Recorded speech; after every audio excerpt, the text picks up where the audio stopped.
Hi, it's Steve. Today we'd like to show you how to change the door strike on your front load washer.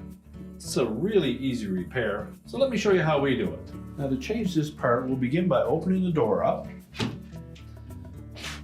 If a portion of the old strike is still attached, you'll need to remove the two retaining screws.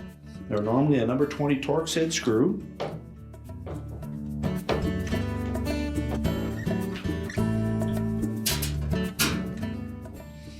And you'll note that there is a little plastic spring type clip on one end of that door strike and a hook on the opposite end.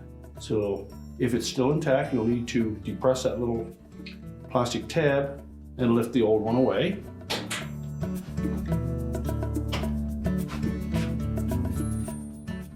The hook portion is on the top, so you can discard the old catch. Line up that hook, fit it into the slotted opening, and then just pivot that down into position, and then we'll secure it with the two screws.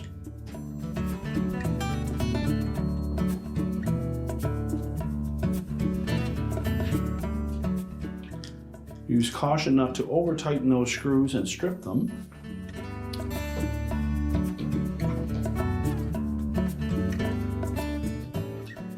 There is a little shoulder on the recess for those screws, which will allow that catch or strike to move back and forth just a bit, and that's normal operation for that. The door strike on this style of washer is a sacrificial part. If your washer becomes inadvertently locked and you pull too hard on the door handle, this part will break before your door latch assembly does. Again, there should be a little bit of movement in that. Just check to make sure that it latches properly, and your repair is complete.